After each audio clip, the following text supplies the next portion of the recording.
Artillery was the defining weapon of the Second World War. More shells were fired between 1939 and 1945 than in any conflict before it. They reshaped battlefields, leveled entire cities, and dictated the rhythm of campaigns from Europe to the Pacific. In many battles, artillery caused more destruction than aircraft or tanks ever could. But what happened after the smoke cleared? Each shell that was fired had an ending. Some exploded as intended, others failed and became duds, and millions more were abandoned once the fighting stopped. Clearing them became one of the largest challenges of the post-war years, one that continues in some regions even today. Understanding the fate of these shells tells us more than just the story of a weapon. It reveals the scale of industrial warfare, the difficulties of recovery after conflict, and the long-lasting marks World War II left on both land and sea. To understand what happened to all those shells, it helps to know how they were built. An artillery shell isn't just a big bullet. It's a carefully designed weapon. Most World War II shells had a thick metal casing filled with explosives and a fuse on the tip or base. When fired from a cannon or howitzer, the shell traveled at incredible speed before hitting its target.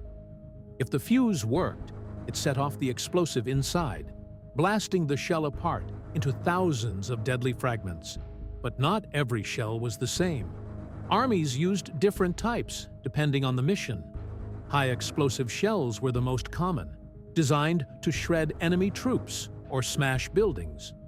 Armor-piercing shells were made with tough steel to punch through tanks. There were also smoke shells for cover, incendiary shells to start fires, and even chemical shells in some cases. Once fired, each type of shell had a different fate. Some exploded perfectly, leaving behind only small shards of metal. Others failed to go off and became duds. These duds are the ones that still cause problems today, lying silent underground or at the bottom of the sea. When an artillery shell was fired in World War II, a few different things could happen. The normal outcome was simple.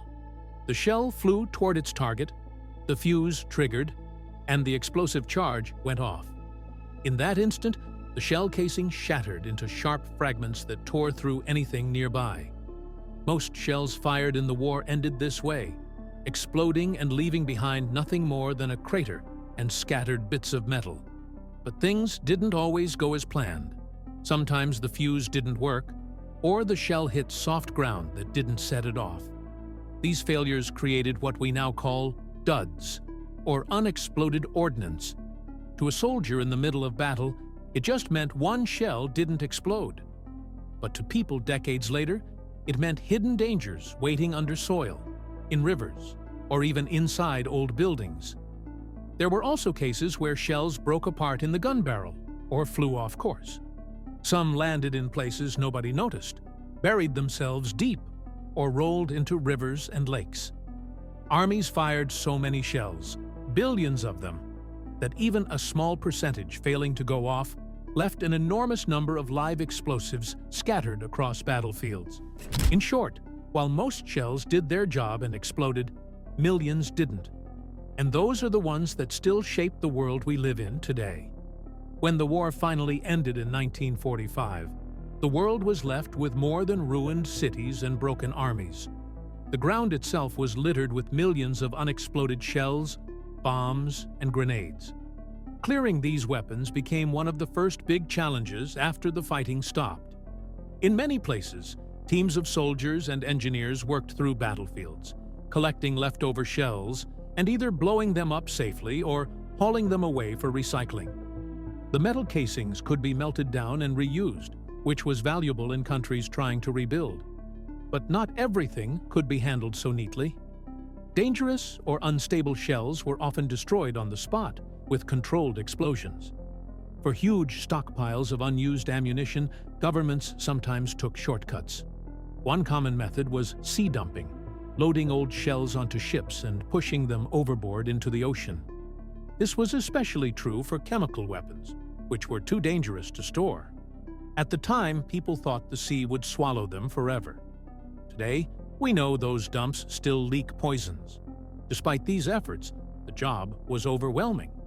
The sheer number of shells meant that no cleanup could ever be complete. Many areas were simply declared safe enough, even though duds still remained in the soil. And as time passed, nature and farming began to bring those hidden shells back to the surface. One of the best-known examples of leftover shells is the so-called iron harvest in Belgium and northern France. Every spring, when farmers plow their fields, old artillery shells from both world wars rise to the surface. Local authorities collect them, and disposal teams carefully destroy them. Year after year, thousands of shells are still found, proving just how many were fired and how many failed to explode. In the seas, the problem is even bigger.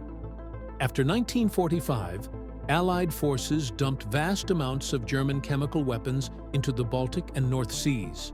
At the time, people thought the deep water would hide them forever. But now, decades later, fishermen sometimes pull up leaking mustard gas shells in their nets. These underwater dumps are a ticking time bomb for marine life and anyone working those waters. Modern cities also face the danger. In Germany, it's not unusual for construction crews to find a buried shell or bomb when digging foundations for new buildings. Whole neighborhoods are sometimes evacuated while bomb disposal experts work. In Japan and the Pacific Islands, old shells still turn up in jungles and villages where heavy fighting once took place. Each of these examples shows the same truth. The war ended on paper in 1945, but its weapons didn't. They remain scattered across land and sea, still needing attention more than 70 years later. It's hard to imagine just how many artillery shells were fired in World War II. Historians estimate that billions were produced and tens of millions were fired in the biggest battles alone. For example, during the Battle of Verdun in World War I, millions of shells were fired in a few months.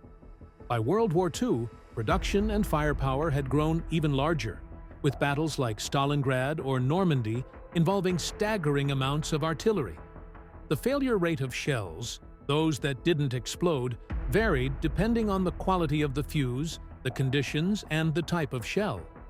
Even if just 5% failed, that still meant millions of live shells left scattered across Europe and Asia. Many were recovered or destroyed in the years after, but countless others stayed hidden underground or underwater. That's why discoveries today aren't rare accidents. They're the natural result of the sheer scale of World War II artillery fire. So, what really happened to all those artillery shells from World War II? Most did exactly what they were meant to do: explode on impact, leaving only craters and twisted fragments behind. But millions didn't. Some were cleared and recycled, others were dumped into the sea, and far too many stayed buried in the ground. World War II ended in 1945, but its artillery shells never truly left.